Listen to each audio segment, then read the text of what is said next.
La famille Arnault est partout. Louis Vuitton, Dior, Sephora, Tag Heuer, des marques que tout le monde connaît, que vous voyez tous les jours, mais dont peu de gens comprennent réellement ce qu'il y a derrière. Parce que derrière ces noms, il ne s'agit pas simplement d'entreprises ou de produits, mais d'un véritable empire. Un empire composé de 75 maisons de luxe, générant plus de 80 milliards d'euros de chiffre d'affaires en 2025, et surtout une seule famille qui contrôle l'ensemble. Mais la vraie question, elle est là.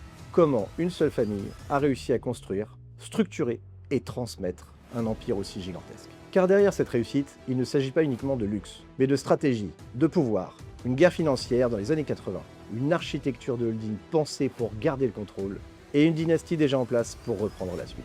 Dans cette enquête, on ne va pas simplement raconter une success story, mais décortiquer un système, comprendre qui est vraiment Bernard Arnault, comment il a pris le pouvoir, et surtout, comment un empire de plusieurs centaines de milliards est conçu pour durer bien au-delà de celui qui l'a créé. Avant de comprendre cet empire, il faut revenir à son point de départ, la famille. Tout commence à Roubaix, dans le nord de la France, où Bernard Arnault naît le 5 mars 1949 dans un environnement très particulier, où l'on ne parle pas vraiment de rêve, mais surtout de business. Son père, Jean Arnault, est ingénieur et diplômé de l'École centrale Paris, tandis que sa mère, Marie-Joseph Savinel, est la fille d'Étienne Savinel, fondateur de Ferré Savinel, une entreprise de travaux publics créée en 1926. En 1950, Étienne Savinel confie la direction de l'entreprise à son gendre, Jean Arnault, installant ainsi une logique familiale où l'entreprise se transmet et se développe au sein du même cercle. Bernard Arnault grandit donc dans un environnement où coexistent deux influences. D'un côté, une culture du business très concrète, et de l'autre, une exigence intellectuelle et une sensibilité artistique héritée de sa mère. Après ses études à Roubaix, il intègre l'école polytechnique, dont il sort diplômé en 1971, avant de rejoindre immédiatement l'entreprise familiale Ferré Savinel. Mais là encore, il ne se contente pas d'exécuter. Il observe les décisions, les négociations, les marges, les opportunités, et surtout, il commence déjà à voir l'entreprise non pas comme une simple activité, mais comme un système à optimiser. Au début des années 80, le contexte économique français devient incertain, notamment après l'élection de François Mitterrand. Et là où beaucoup hésitent, lui prend une décision radicale, partir aux États-Unis. À New York, il découvre un capitalisme beaucoup plus agressif, beaucoup plus ambitieux, où les entreprises se construisent à grande échelle et où la création de valeur repose sur des logiques totalement différentes. Et surtout, il comprend une chose essentielle, la valeur ne se crée pas toujours là où on pense la trouver. Il revient alors en France avec une conviction claire. Il faut changer de stratégie. Et il convainc son père de pivoter complètement l'entreprise en abandonnant progressivement la construction pour se repositionner sur l'immobilier. L'entreprise change de cap, devient Ferinel Vacances. Et en quelques années, elle s'impose comme un acteur majeur sur son marché. Mais pour Bernard Arnault, ce n'est déjà plus suffisant. Il ne cherche plus simplement à développer une entreprise, mais à construire un véritable empire. Et en parallèle, il construit aussi quelque chose d'encore plus structurant, une dynastie. En 1973, il se marie avec Anne de Wavrin, avec qui il a deux enfants, Delphine et Antoine, avant que le couple ne se sépare en 1990. L'année suivante, il se remarie avec Hélène Mercier, pianiste canadienne avec qui il aura trois autres enfants, Alexandre, Frédéric et Jean. Mais aujourd'hui, il ne s'agit plus simplement d'une famille, mais d'une véritable organisation dans laquelle chacun occupe déjà une position stratégique. Delphine Arnault, l'aînée, commence sa carrière chez McKinsey, loin du groupe familial, avant de rejoindre LVMH au début des années 2000. Elle entre chez Dior en 2001, devient directrice générale adjointe en 2008, rejoint ensuite Louis Vuitton en 2013 en tant que directrice exécutive en charge des produits, puis est nommée en 2023 PDG de Christian Dior Couture, tout en siégeant au conseil d'administration de LVMH depuis 2003, ce qui fait d'elle aujourd'hui l'une des héritières les plus crédibles pour diriger le groupe. Antoine Arnault, lui, prend une trajectoire différente en rejoignant LVMH en 2005, d'abord chez Louis Vuitton, où il comprend rapidement un levier essentiel du luxe, la perception. Il devient directeur de la communication de Louis Vuitton, puis du groupe LVMH, pilote des campagnes internationales avant d'être nommé PDG de Berluti en 2011, qu'il développe fortement. Alexandre Arnault, représentant d'une nouvelle génération, rejoint LVMH en 2017 et devient co-CEO de Rimowa, où il repositionne complètement la marque, développe des collaborations avec Supreme, Dior ou Off-White, et modernise son image avant de rejoindre Tiffany & Co en 2021 en tant que vice-président exécutif après son rachat. Frédéric Arnault, lui, évolue dans un univers plus technique. Il rejoint Tag Heuer, devient directeur de la stratégie et du digital en 2018, puis est nommé en 2020 PDG de Tag Heuer à seulement 25 ans, où il accélère notamment le développement digital et les montres connectées avant de prendre des responsabilités élargies dans l'horlogerie au sein de LVMH en 2024. Enfin, Jean Arnault, le plus jeune, encore discret, est déjà intégré chez Louis Vuitton, où il travaille sur le développement de la division horlogère, participant notamment à la montée en gamme de cette activité. Et quand on prend du recul, on comprend que ce n'est pas simplement une famille, mais une structure organisée dans laquelle chaque enfant a un rôle précis, avec un impact réel sur le groupe. Bernard Arnault n'a donc pas seulement construit un empire, il a préparé dès le départ ce qui doit lui survivre. Pour comprendre comment cet empire a réellement été construit, il faut revenir à un moment clé, la fin des années 80. En 1987, deux groupes majeurs du luxe français fusionnent, Moët Hennessy et Louis Vuitton. Sur le papier, l'opération semble évidente, avec l'ambition de créer un champion mondial du luxe. Mais dans les faits, cette fusion déclenche une guerre interne. D'un côté, Alain Chevalier, dirigeant de Moët Hennessy. De l'autre, Henri Racamier, patron de Louis Vuitton.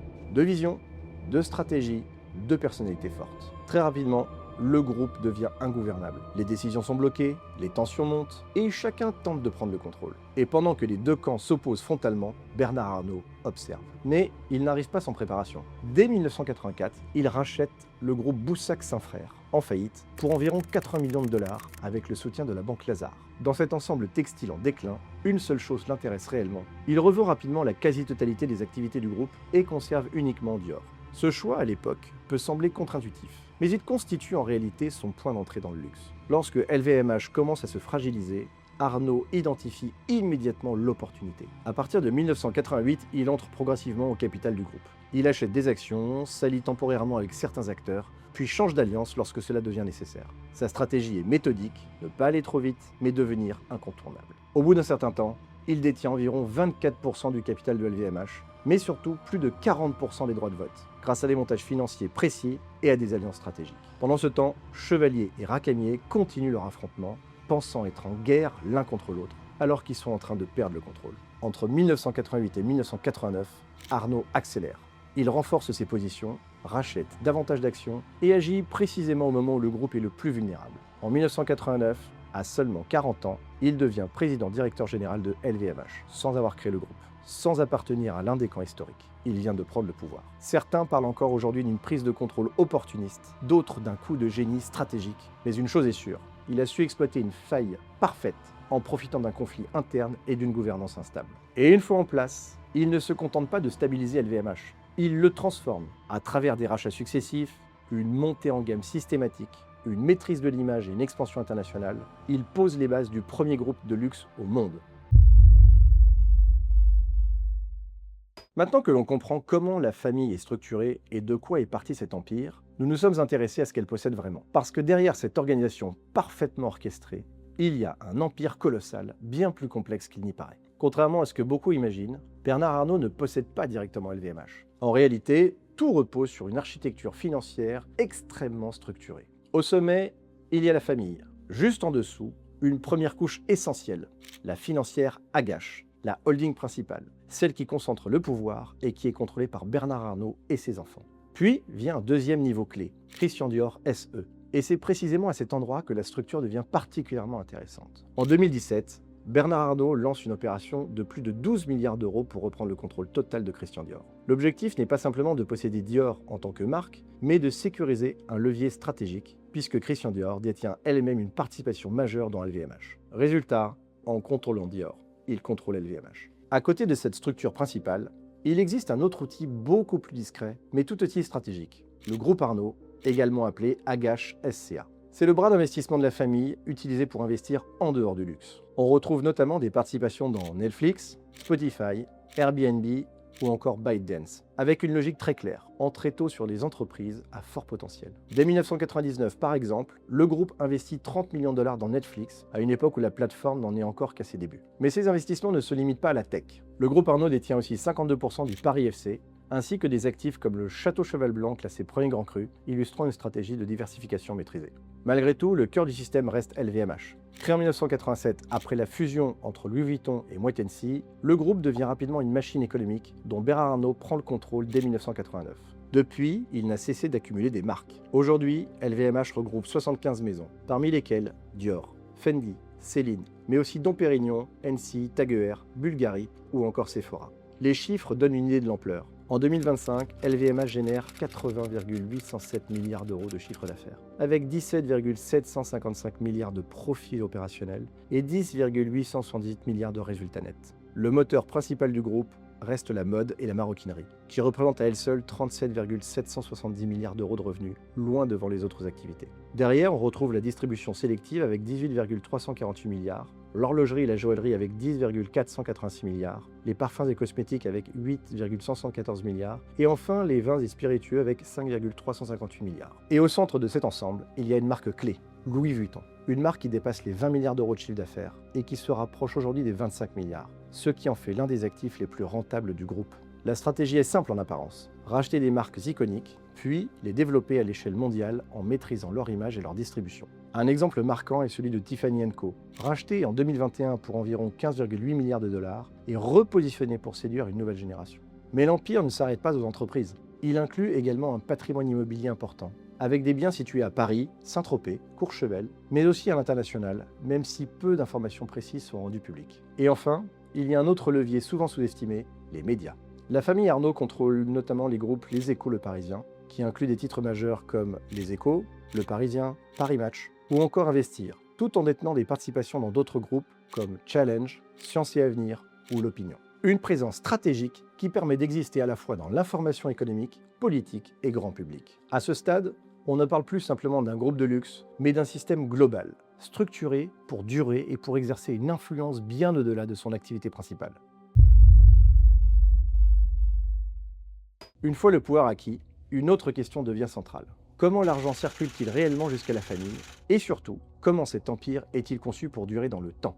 Dans le cas de la famille Arnault, il faut d'abord casser une idée reçue. Ils ne vivent pas principalement de salaire, ils vivent du contrôle. En 2026, la famille détient plus de 50,01% du capital de LVMH, soit environ 249 millions d'actions, ce qui représente 65,94% des droits de vote. Cela signifie qu'ils contrôlent le groupe, même sans posséder 100% de son capital. À partir de là, leur richesse est directement liée à la valeur de l'entreprise en bourse. Lorsque l'action LVMH monte, leur fortune augmente mécaniquement. Lorsqu'elle baisse, elle diminue. Par exemple, en avril 2023, Bernard Arnault dépasse les 200 milliards de dollars de fortune avant de redescendre en mars 2026 entre 144,8 et 156 milliards selon les estimations. Cela dit, il y existe aussi des revenus concrets, les dividendes.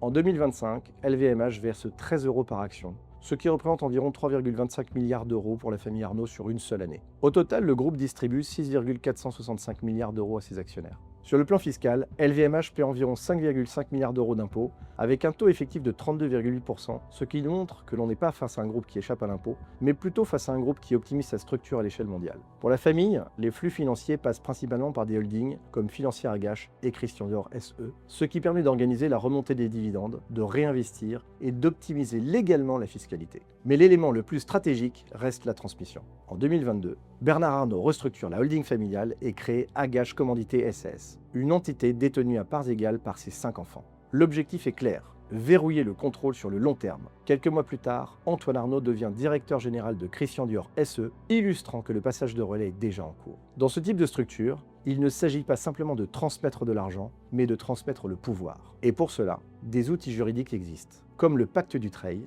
qui permet, sous certaines conditions, de bénéficier d'une exonération pouvant aller jusqu'à 75% de la valeur taxable lors de la transmission. Les détails précis utilisés par la famille ne sont pas publics, mais la logique globale est claire. Tout est organisé, anticipé et optimisé pour que l'empire reste sous le contrôle familial. Lorsque l'on prend du recul sur l'ensemble, on comprend que l'histoire de Bernard Arnault ne se résume pas à une simple réussite entrepreneuriale. Il ne s'agit pas seulement d'avoir construit une entreprise performante, mais d'avoir mis en place un système complet. Une prise de contrôle stratégique dans un contexte de crise, une architecture financière pensée pour verrouiller le pouvoir, des marques iconiques développées à l'échelle mondiale, une richesse indexée sur la bourse et une transmission déjà organisée. Tout est cohérent. Tout est structuré. Aujourd'hui, cette machine est déjà dans les mains de la prochaine génération. Et la vraie question n'est plus de savoir comment cet empire a été construit, mais comment il va évoluer. Qui prendra réellement le pouvoir? Et est-ce que cette dynastie restera-t-elle dans les années à venir la plus puissante du luxe mondial?